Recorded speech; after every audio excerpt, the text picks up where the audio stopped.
So in this problem we have two balls, one with mass m1 and one with mass m2, that are attached to a spring with spring constant k, and the whole system is placed on a frictionless table, and first the two balls are pulled apart and then they are released. So in part A of the problem we have to show that the period of oscillation is 2 pi times the square root of mu over k, where mu is a reduced mass, which is given by 1 over mu is equal to 1 over m1 plus 1 over m2. So let's start off the problem by noting that there are no external forces that are acting on our system, which means that momentum is conserved. Now we can write the momentum of our system, P total, as product of our total mass of the system multiplied by the velocity of the center of mass of our system. Now, since the two masses are initially at rest when they're pulled apart, then the velocity of the center of mass at t equals 0 is just going to be 0. So by conservation of momentum, our center of mass, the velocity of our center of mass is going to be 0, which means the position of our center of mass is going to stay constant. This means we can use the center of mass as our reference point for our displacements x, x1, and x2, where we've defined them as we've shown in the figure. So x is just going to be the total length of our spring. x1 is going to be the distance of mass 1, or m1, from the center of mass, and x2 is just going to be the distance between the center of mass and m2. So let's figure out what x1 and x2 are. So if we look at the diagram, we can notice that x1 is just the position of the center of mass where we've taken m1 to be our reference point. So if we do that, x1 is just m1 times 0, since we've taken m1 to be our reference point, plus m2 times x over the total mass m1 plus m2, which simplifies to x times m2 over m1 plus m2. Similarly, x2 is just going to be the position of the center of mass calculated with m2 being our reference point. So here we have m1 is going to be a distance negative x, we're just going to write that as x. Since we only care about the magnitude right now. So it's going to be m1 times x plus m2 times 0, since it's our reference point, divided by m1 plus m2, the total mass. So that simplifies to x times m1 over m1 plus m2. Now, since our masses don't change, this implies that x1 dot, the time derivative of x1, is going to be equal to x dot times m2 over m1 plus m2. And similarly, x2 dot, the time derivative of x2, is going to be x dot times m1 over m1 plus m2. Alright, so now that we figured out what x1 and x2 are, we can figure out the total energy of the system. So we're going to call that E.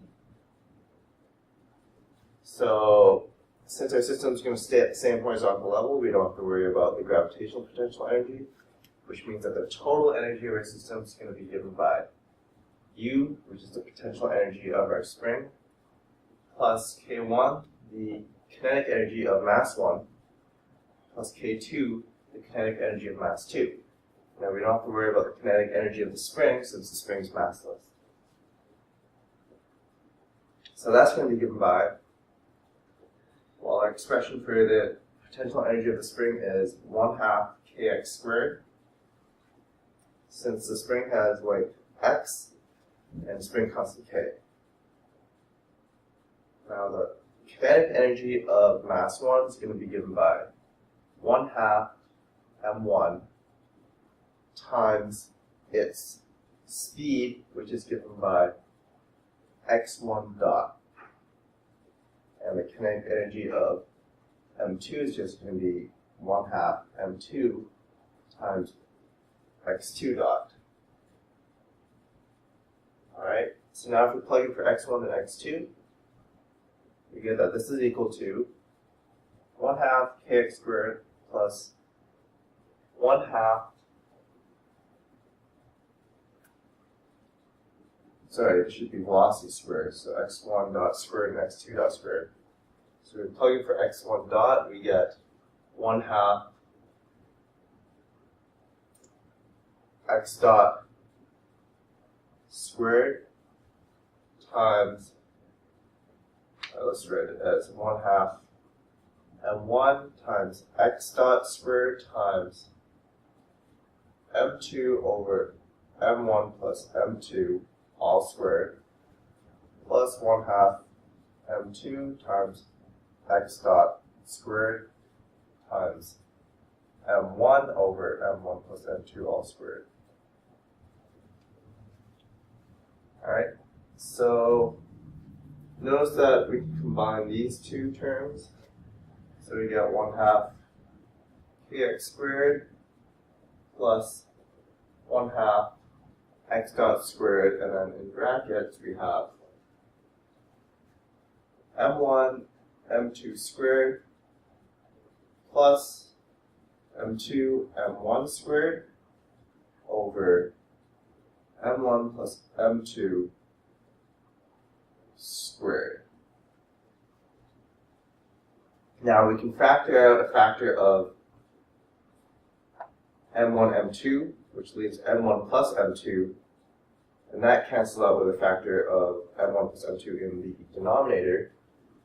So our expression for energy simplifies to 1/2 kx squared plus 1/2 x dot squared times m1 plus m1 times m2 over m1 plus m2. Alright, so notice that our definition for the reduced mass mu is going to be given by 1 over mu is equal to 1 over m1 plus 1 over m2, which, if we multiply the first fraction, the numerator and denominator, by m2 and the second one by m1, we have this simplifies to m1 plus m2 over m1 times m2. So if we flip fraction, we get that mu is equal to m1 times m2 over m1 plus m2, which is just this term right here, which means that the energy is just going to be given by 1/2 kx squared plus 1/2 mu x dot squared. Now if we take the time derivative of our expression for energy, we get that dE dt is going to be equal to 1/2, well, using the chain rule, we get that the time derivative of 1/2 kx squared is just kx times x dot plus time derivative of 1/2 mu times x dot squared, which is just going to be mu x dot times x double dot.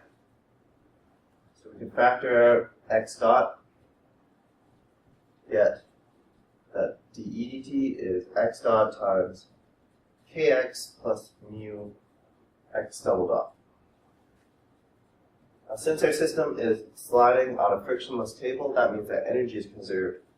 So our target rate of change in energy is going to be 0.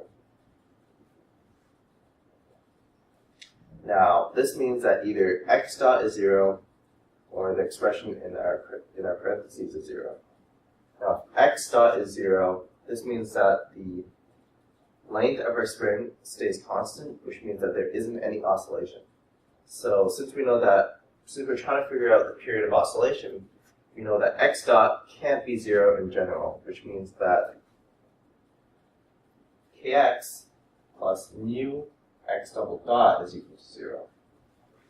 Now we're going to rewrite this as x double dot plus mu over k x, or sorry, that should be k over mu x is equal to 0, we're divided by mu. So now we have an equation for simple harmonic motion. So we know that the angular frequency of oscillation is going to be given by the square root of our term here, which is k over mu. So our period is going to be given by 2 pi over the angular frequency,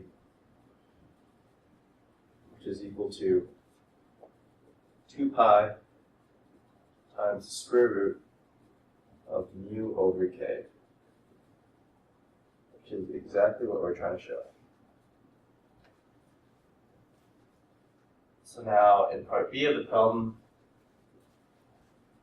we're asked to confirm the period for the special cases where m1 is much greater than m2 and the special case where m1 is equal to m2.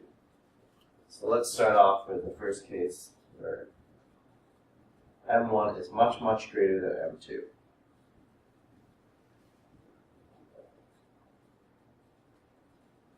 So in this case, we see that 1 over mu, which is 1 over m1 plus 1 over m2, is going to be approximately 1 over m2, since for m1 much greater than m2, 1 over m1 is much, much less than 1 over m2.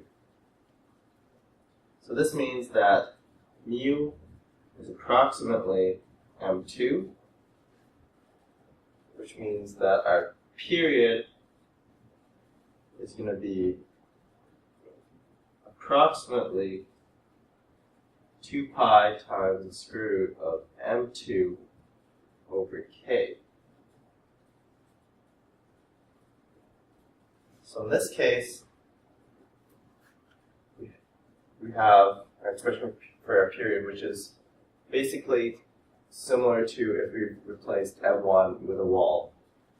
So that checks out. Now for our second case where m1 is equal to m2,